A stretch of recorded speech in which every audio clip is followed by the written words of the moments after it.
Good day, friends. How are y'all doing? This is a fire in a little pit because there's two old tree roots in there, and that's right in the line of where the new fence is going to go, right here. And I tried to dig them out, but they're not really digging out that well. The roots are pretty good, pretty deep.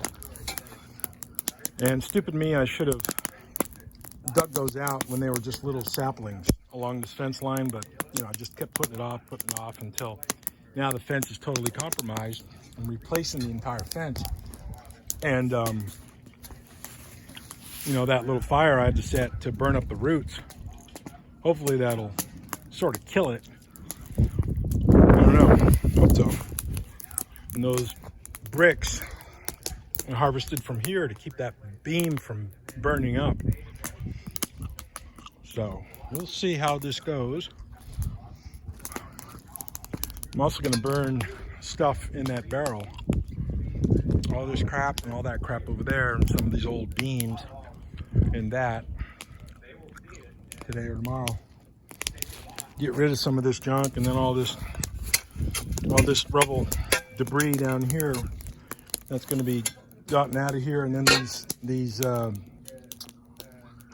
these stones, I'll get rid of these. I'll probably reutilize them somewhere up there by the gate.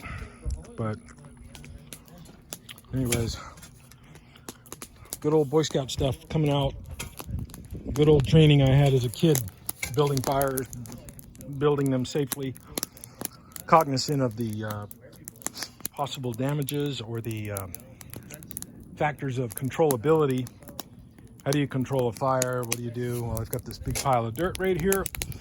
It's going to go in there if this thing gets out of control, but it won't, because the only risk I have is that pile of shit right there with the wind and the embers going that distance. But I don't think we'll have a problem with that, but there's always some kind of possibility for that. So anyways, folks, fence replacement operations continue. It's looking pretty good. It's coming along. Cheers.